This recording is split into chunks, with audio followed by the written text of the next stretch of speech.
Dan ketika selepas itu, maka Masjidil Aqsa dikuasai sepenuhnya oleh umat Islam. Dalam masa kira-kira tuan-tuan 800 tahun dikuasai oleh tentera-tentera Islam.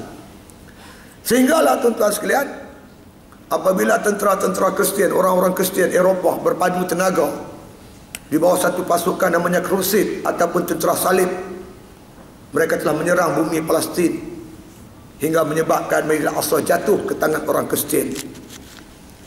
Sebaik saja mereka dapat menguasai Masjidil Aqsa, mereka tukarkan status masjid itu pada gereja. Bukan makna tuan-tuan sekalian orang Islam tak pertahan. Mereka pertahan habis-habisan. Tapi dapat macam mana? Mereka tewas dan kalah. Ratusan ribu umat Islam terkorban mempertahankan Masjidil Aqsa. Dikatakan tuan-tuan oleh penulis-penulis, ketika mana tentera-tentera salib berjaya mengalahkan tentera Islam dan masuk ke Masjidil Aqsa, mereka mengharungi mereka masuk masjid dengan kuda-kuda mereka, kuda perang. Dan dikatakan kuda-kuda perang itu mengharungi tak kurang setengah meter darah umat Islam. Setengah meter ni kaki setengah lah lebih kurang. Makna kata basah kaki kuda-kuda salib itu, makna kata dengan darah para syuhada. Dan mereka terus tukar Masjidil Aqsa sebagai gereja. Beberapa kali makna kata umat Islam cuba mengambil semula Masjidil Aqsa tapi tak berjaya. Sehinggalah Allah mendatangkan seorang mujahid yang ulung yang bernama Salahuddin Al-Ayyubi, yang namanya dikenal sampai bila-bila. Beliau yang bertanggungjawab menggerakkan kekuatan umat Islam seluruh dunia untuk merampas kembali Masjidil Aqsa. Tentunya dirahmati sekalian, kalau kita baca tentang Salahuddin ni, apa strategi yang dia guna, yang pakai oleh Salahuddin. Salahuddin menggunakan satu pendekatan, iaitu mengalahkan dulu, menumbangkan kerajaan-kerajaan Islam yang mana pemerintah mereka itu korup, minum arak, berjudi, lupa Allah, tak semayang. Pemimpin macam ni dijatuhkan dulu. Maka diangkat pemimpin-pemimpin yang bertakwa kepada Allah Subhanahu wa taala. Kemudian disatukan seluruh pemimpin-pemimpin yang bertakwa ini bersama tentera-tentera Islam memerangi tentera-tentera salib. Salahuddin Ayyubi juga tuan-tuan orang yang kuat beribadat. Dikatakan, kita baca sejarah dia tuan-tuan malam-malam dia akan cek kemah-kemah tentera. Mana dalam kemah tersebut pemuda-pemuda yang bangun mengerjakan solat tahajud, beristighfar, membaca Quran, bermunajat kepada Allah. Ini dia bawa pergi perang. Mana yang tidur tu, berdengkok, yang ni dia tinggal. Dia kata di jenis subuh tak bangkit, tak payah. Sebab dia yakin kemenangan Islam dengan pertolongan Allah. Pertolongan Allah cuma datang kepada orang yang bertakwa kepada Allah Subhanahu wa taala. Peperangan demi peperangan, akhirnya Salahuddin Al-Ayyubi berjaya mengalahkan tentera-tentera barat ni tuan-tuan dalam perang Hittin yang dikatakan telah membunuh tak kurang 63,000 tentera-tentera salib. Dengan penuh izzah dan kekuatan, Salahuddin masuk tuan-tuan sekalian ke bumi makna kata Baitul Maqdis dan membebaskan Masjidil Aqsa tepat pada hari Jumaat 27 Rejab, selepas tuan-tuan kira-kira makna kata 88 tahun Masjidil Aqsa ni menjadi gereja, dibebas oleh Salahuddin Al-Ayyubi. Ceritanya tuan-tuan, Salahuddin Al-Ayyubi ketika membangkitkan semangat umat Islam untuk berjuang, dia menggunakan peristiwa Isra wal Mi'raj sambil mengumandangkan ayat subhanallazi asra bi 'abdihi lailan minal masjidil haram ilal masjidil aqsa allazi barakna haulahu. Maha suci Allah yang perjalankan hambanya Muhammad sallallahu alaihi wasallam pada satu malam daripada Masjidil Haram Makkahul Mukarramah ke Masjidil Aqsa allazi barakna haulahu. Masjidil Aqsa ini disifatkan oleh Allah Taala yang diberkati sekelilingnya. Masjid yang Allah berkati, dia kata dikuasai oleh orang-orang Kristian. Ayuh umat Islam bangkit bersatu untuk menghadapi tentera-tentera Kristian. Itu makna kata moto ataupun slogan yang diguna oleh Salahuddin membangkitkan semangat Islam, membebaskan Masjidil Aqsa. Akhirnya berjaya. Kemudian tuan-tuan sekalian, tak lama lepas tu dia sakit.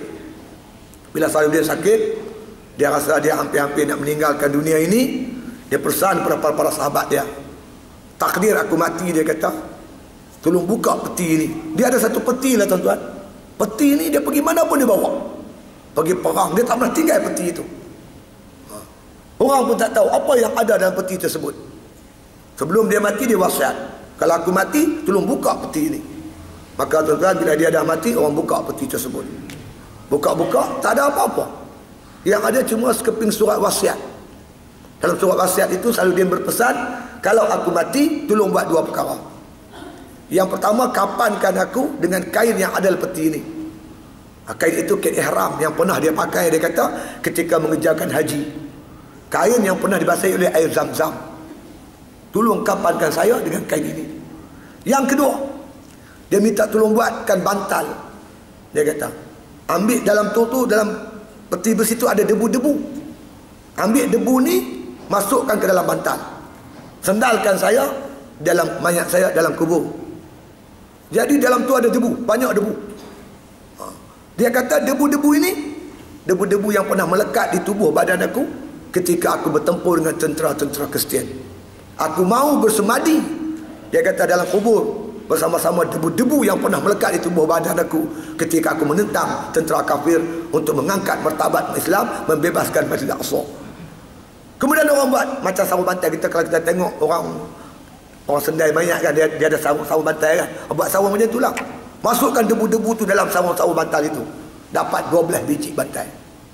Tuan-tuan boleh bayang kalau 12 biji bantal, berapa ratus kali Salahuddin berperang. Tak ada tubuh badan dia tak luka habis perang lawan tentera Kristian. Hingga dikatakan tuan-tuan, dia rumah dia di kemah-kemah tentera lah. Dari satu tempat ke satu tempat, berpindah satu tempat ke satu tempat di kemah-kemah tentera. Itulah rumah Salahuddin Al-Ayyubi. Dia tak sempat berseronok dengan anak isteri dia. Dia habiskan seluruh masa dia untuk Islam, untuk menebus maruah umat Islam. Orang macam inilah tuan-tuan yang akan mampu membebaskan Masjidil Aqsa. Kalau jenis tidur nak lena, malas bangkit, malas berjuang, sorry dah. Orang macam Salahuddin Al-Ayyubi. Sahabat-sahabat tuan-tuan yang dirahmati Allah sekalian, saya nak ambil lah 2-3 iktibar dari pengajaran daripada peristiwa Isra' wal Mi'raj ini. Saya tak berhajat lah, di pondok saya baca kitab ni.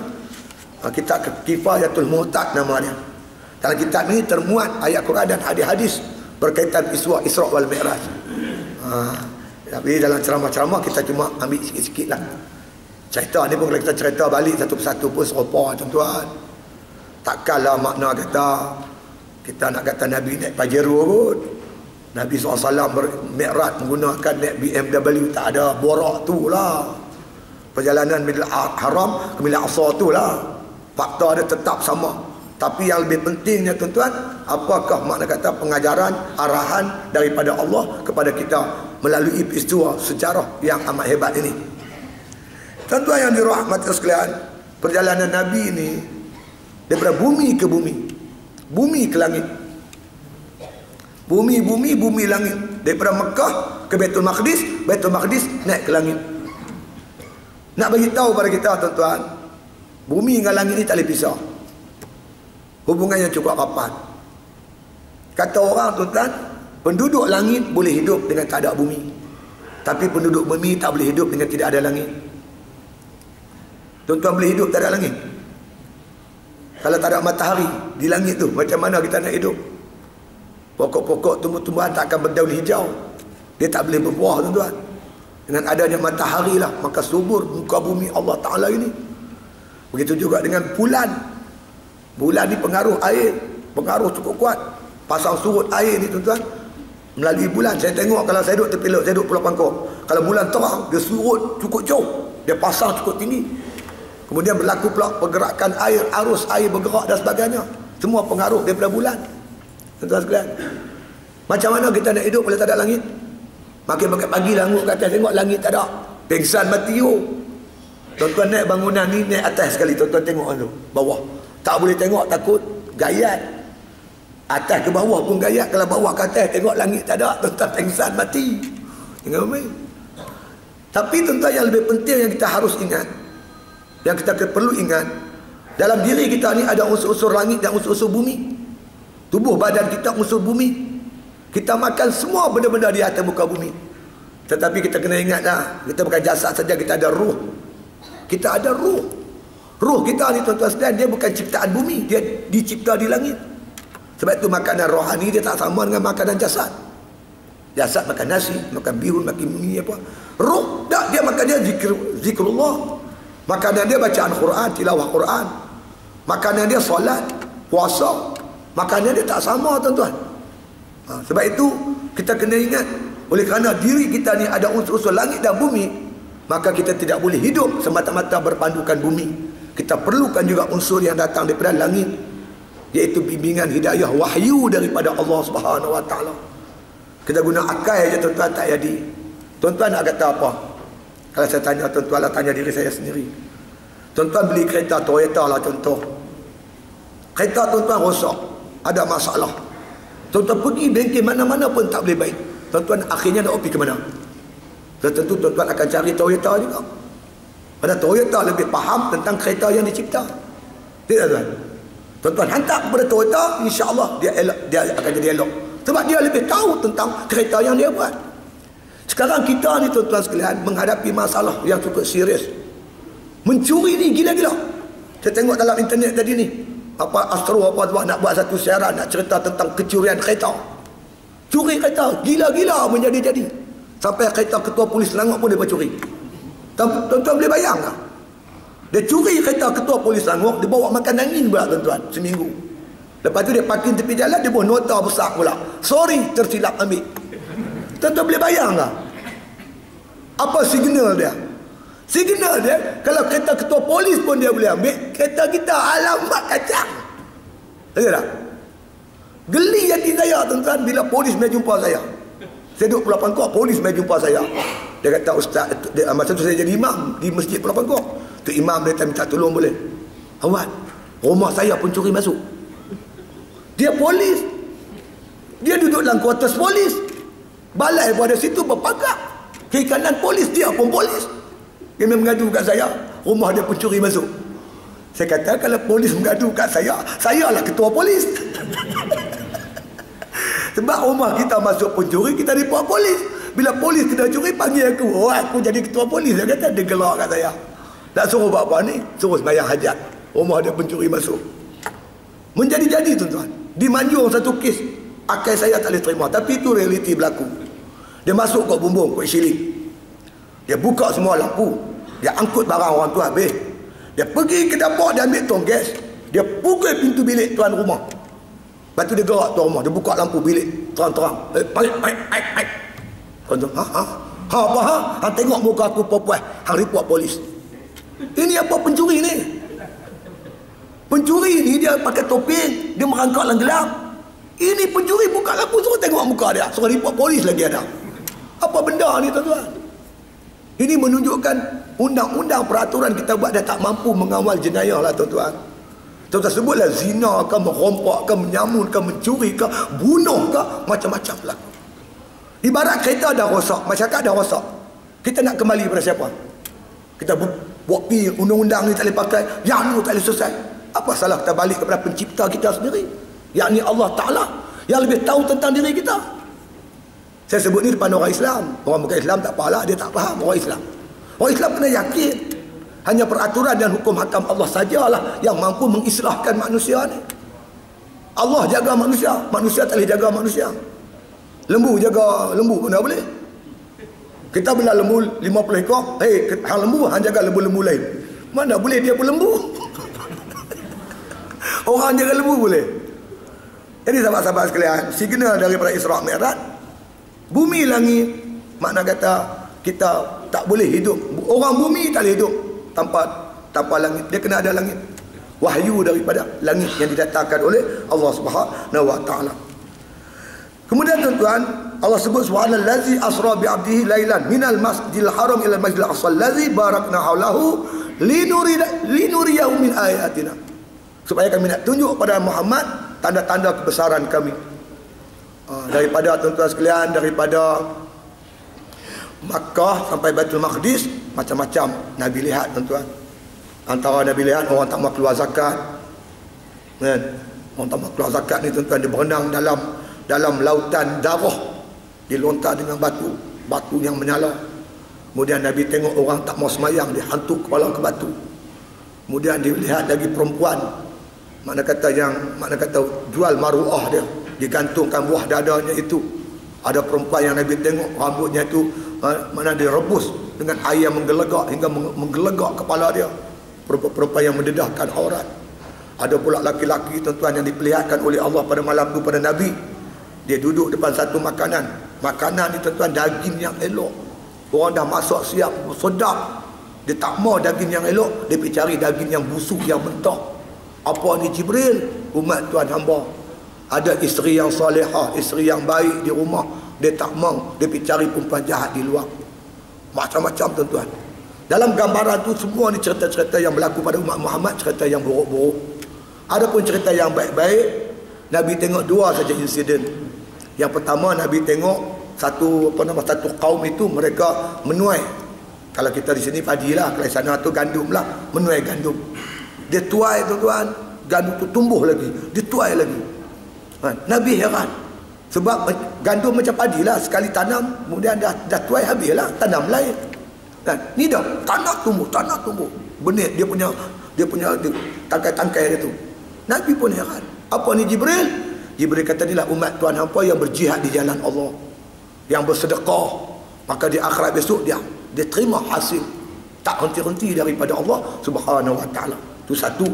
Yang kedua, ketika melintas Mesir, maka tuan-tuan Nabi tercium bau yang harum. Bila tanya kepada Jibril, Jibril beritahu itulah kubur Masyitah, seorang tukang sikat anak Firaun. Makna kata yang akhirnya dia, suami dia, anak dia, mana dia rebus dalam air yang mendidih, mati mereka syahid, dikuburkan dalam satu, makna kata kubur yang satu, maka tercium baunya pada malam tersebut. Jadi yang baik dua aja, lain semua jahat lah tuan-tuan. Nak cerita tuan-tuan, umat Muhammad ni ada yang buat baik, ada yang buat jahat. Maka dua yang ni, kumpulan yang baik dan jahat ni, di mereka sentiasa tuan-tuan bertelagah antara satu sama lain.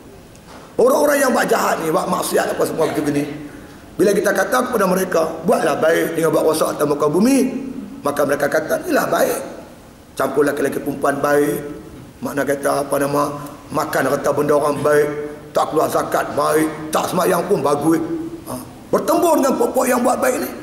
Kata orang yang buat baik ni, wa idza qila lahum ta'ala wa idza qila lahum la tufsidu fil ard, jangan kamu rosakkan muka bumi Allah ini dengan perbuatan zina lah, mencuri lah, bunuh-bunuh lah, tak sembahyang lah, minum arak lagi ni. Qalu innama nahnu muslihun, dia kata kami buat muslih. Inilah sifat-sifat orang munafik yang diceritakan oleh Allah Ta'ala dalam Al-Quran. Perjalanan tuan-tuan yang memakan masa yang cukup pendek. Cukup pendek. Nabi tuan-tuan, katanya riwayat hadis tu, Nabi ketika berbaring di Hijr Ismail dekat dengan Hajratul Aswad. Kemudian di situ tuan-tuan sekalian, di sebelah kanannya Hamzah, pak darah dia, di sebelah kirinya Ja'far bin Abu Talib, sepupu dia. Tiba-tiba Jibril datang bawa Nabi. Kemudian pergi ke tepi telaga Zamzam, dibedah dada Nabi, dibasuh, dicuci. Begitu begini, mendatangkan seekor binatang daripada syurga namanya Buraq. Dia bawa berjalan. Sebab itu Allah sebut Subhana. Subhana ni artinya maha suci. Kalimah ni kalimah tanzih. Kalau kita mengaji ilmu tauhid, kita baca subhanallah. Subhanallah itu artinya maha suci Allah daripada segala sifat kekurangan. Allah yang bersifat kesempurnaan itulah asra bi abdihi, memperjalankan hambanya. Allah sebut asra.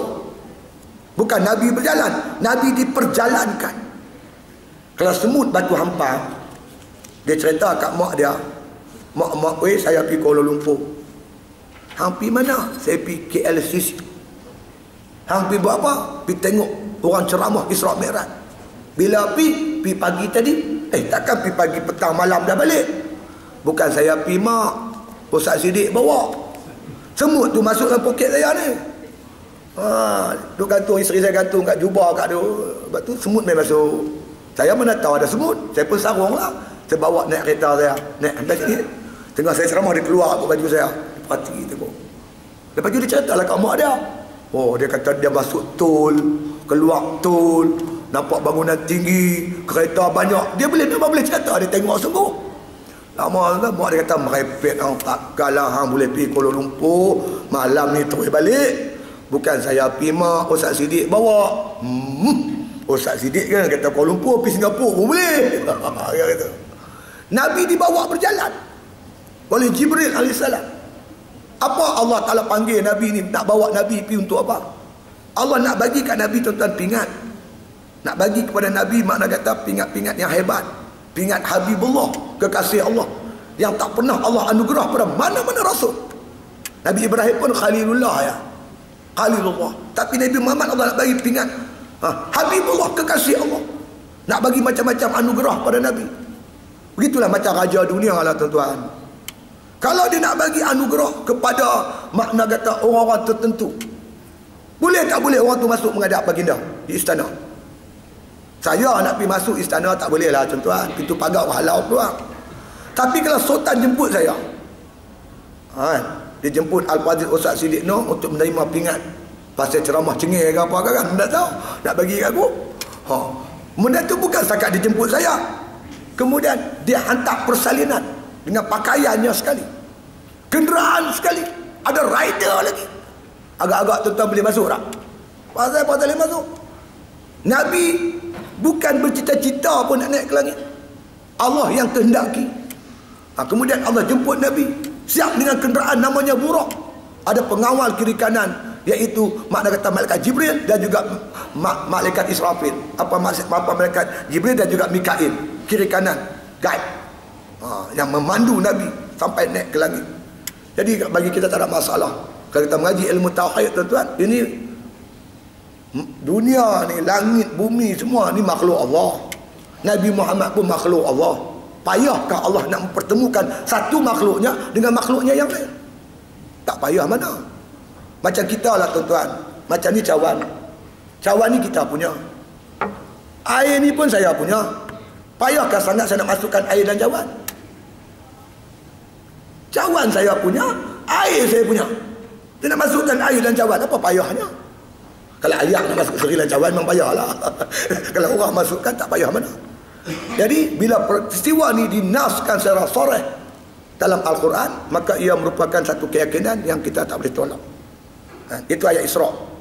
Ayat Mi'raj Allah sebut walaqad ra'a nazlatan ukhra inda sidratil muntaha indaha jannatul ma'wa. Telah melihatlah oleh Nabi akan Jibril pada kali yang kedua, kali yang akhir, kali yang kedua. Nabi tengok betul-betul Jibril di mana? Inda sidratil muntaha, di suatu tempat yang bernamanya Sidratul Muntaha. Indaha jannatul ma'wa, di situ ada syurga Allah namanya Jannatul Ma'wa. Tuan-tuan sekalian, kata ulama, Sidratul Muntaha ni di langit yang ketujuh. Jibril alaihissalam, dia bila sampai langit ketujuh, dia tak boleh tukar rupa dia. Langit 6, 5, 4, 3, 2, 1 sampai langit dunia, dia boleh tukar rupa dia. Tapi sampai langit ketujuh, dia tak boleh nak tukar. Dia terpaksa menjelma dalam bentuk rupanya yang asli. Yang kata ada 500 sayap, 600 sayap. Satu sayap itu makna kata sebelah sayap itu saja meliputi dunia ini. Tak tahu sebutlah, kita tak hati nak bayangkan kehebatan kekuatan yang ada pada Jibril alaihissalam. Memang hebat. Jadi Nabi tengok Jibril di mana? Inda Sidratil Muntaha, di satu tempat namanya Sidratul Muntaha. Jadi Allah sendiri sebut Nabi melihat Jibril di Sidratul Muntaha. Mana Nabi dah sampai Sidratul Muntaha. Bukan setakat Sidratul Muntaha, tuan-tuan sekalian, bila sampai situ Jibril kata anta wa rabbuk, engkau dengan Tuhan kau. Aku tak boleh naik lagi, kata Jibril. Kalau aku naik aku terbakar. Maka Jibril tak boleh naik dah, tapi Allah Ta'ala tarik Nabi sampai mustawa, sampai Hadratul Qudsi. Mustawa ni tuan-tuan, Jibril pun tak boleh sampai, tapi Nabi boleh sampai. Apatah lagi Hadratul Qudsi, satu makhluk pun tak boleh sampai, hanya Nabi SAW yang sampai. Jadi saya nak cerita pada tuan-tuan apakah yang berlaku kepada Nabi di mustawa dan juga mana kata di Hadratul Qudsi. Hadratul Qudsi ni tuan-tuan, tempat yang cukup tinggi. Di situlah Nabi dengan kehendak Allah Ta'ala dapat melihat wajah Allah Ta'ala. Tak ada manusia yang ada habuan melihat wajah Allah ketika hidup melainkan Nabi kita Muhammad sallallahu alaihi wasallam. Kita umat dia. Dalam hadis yang disebut tuan-tuan, bila Nabi sampai ke situ saja, Nabi terus tersungkur, sujud, malu nak angkat kepala. Kemudian tuan-tuan, saya rujuk kitab Kifayatul Muhtaj. Bila sampai situ, maka Allah kata, ya Muhammad, ya Muhammad. Maka Nabi jawab, labbaika, aku datang ya Allah. Maka kata Allah Ta'ala, angkatkan kepalamu dan pohonlah barang yang engkau kehendaki, nescaya akan aku berikan. Wahai Muhammad, kata Allah, angkat kepalamu. Minta apa nak minta? Kalau kita minta apa tuan? Agak-agak. Dia minta apa? Itu dia. Dan Nabi SAW angkat kepala dengan penuh merendah diri. Nabi minta. Ini teknik meminta, cara meminta. Surat Isra Mi'raj Nabi tunjuk nak minta macam mana. Maka sabda Nabi SAW, Ya Rabb, qad takhazta Ibrahim khalila wa ataitahu mulkan azima wa kallamta Musa taklima wa ataita Dauda mulkan azima wa lantalahul hadid wa saqarta lahul jibal wa ataita ya Rabb Sulaimana mulkan azima wa saqarta lahul jinna wal ins wasyayatin ya'maluna lahu ma yasha' wa saqarta lahu riyah wa ataitahu mulkan la yanbaghi li ahadin min ba'dih 'allamta ya Rabb isat Taurat wal Injil wa ja'altahu yabra'ul akmahul abrasu wa yuhyil mauta bi iznik wa ataitahu wa ummuhu minasyaitonir rajim falam yakul lisyaitani alaihima sabila. Itu mana yang Nabi minta. Antara maksudnya tuan-tuan, kata Nabi, ya Allah ya Tuhanku, Engkau telah anugerah pada Nabi Ibrahim sebagai kekasih Engkau, dan Kau jadikan dia, Kau kurniakan kepada dia kerajaan yang besar. Dan Kau berkata-kata dengan Nabi Musa, dan Kau jadikan Nabi Daud, Engkau jadikan Nabi Daud kerajaan yang besar, dan Engkau lembutkan baginya besi, dan Engkau pertundukkan baginya bukit bukau gunung gandang. Ya Allah ya Tuhanku, Kau kurnia pada Nabi Sulaiman kerajaan yang besar, Kau permudahkan baginya jin dan juga manusia dan syaitan. Dia boleh melakukan apa saja terhadap makhluk-makhluk ni, dan Kau tundukkan baginya angin, dan Kau kurniakan kerajaan pada Nabi Sulaiman kerajaan yang besar, yang tidak ada kerajaan yang lebih besar selepas kerajaan Nabi Sulaiman. Ya Allah ya Tuhanku, Kau kurnia pada Nabi Isa kitab Taurat dan Injil, dan Engkau jadikan dia boleh menyembuh penyakit sopok, penyakit kanser, dan Engkau boleh jadikan anugerah pada dia boleh menyembuhkan penyakit buta, dan boleh pula menghidupkan orang yang mati dengan izin-Mu. Dan Engkau pelihara Nabi Isa dan ibunya daripada tipu daya syaitan, sehingga syaitan tak mampu melakukan apa-apa terhadap keduanya. Kita duk tunggu-tunggu Nabi minta apa. Nabi tak minta apa-apa, cuma cerita aja. Nabi Ibrahim Kau bagi macam ni, Nabi Musa bagi macam ni, Nabi Isa bagi macam ni, Nabi Daud Kau bagi macam ni, Nabi Sulaiman bagi macam ni. Aku terpulanglah nak bagi apa-apa. Oh macam tu apa cara minta. Tuan-tuan bayangkan, saya bila dengar Isra Mi'raj ni orang baca kat masjid, saya masa kecil lagi. Oh, minta lagu ni. Saya pergi kat pak saya sebab nak ada duit tu, cor muka. Pak Sidik, anda apa? Anda duit ke? Berapa duit? Saya tak kata, saya tak minta apa duit. Cuma saya cerita aja. Dengar cerita kemarin, pak bagi dekat Kak Pozia sampai RM5.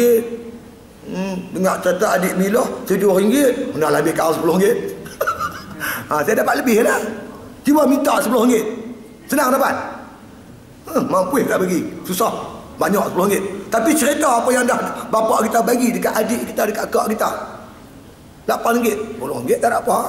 Faham tak? Kadang-kadang tuan-tuan dia panggil kita ceramah Isra Mi'raj. Saya kata ceramah Isra Mi'raj setiap tahun minta pun tak kerti. Tuan-tuan boleh bayang menteri ziarah masjid dia minta jamban. Menteri tanya, anda apa abang lah, saya anak ni nak lulus ni, saya timbalan Perdana Menteri, minta jamban yang amat berhormat. Jamban minta jamban tak usah baca Mi'raj lah. Cerita saya dengar dekat sekolah Cina di Sabah, yang amat berhormat bagi sampai 10 juta. Dekat tokong Hindu Batu Kit 15 juta. Nama dia pun fikir juga. Takkan bagi tokong sampai berapa juta, nak bagi masjid 26,000, ambillah 50 juta. Takkan dapat bagi buat masjid baru. Ini minta jamban. Bodoh. Baca Mi'raj minta jamban lain kali tak salah baca. Ya juga. Boleh nampak. Nabi dia tak minta, cuma Nabi cerita apa yang Allah pernah anugerah pada Nabi-Nabi terdahulu. Maka Allah bagi apa? Ini ceritanya tuan-tuan. Firman Allah Subhanahu wa taala antaranya, qad takhaztuka habiban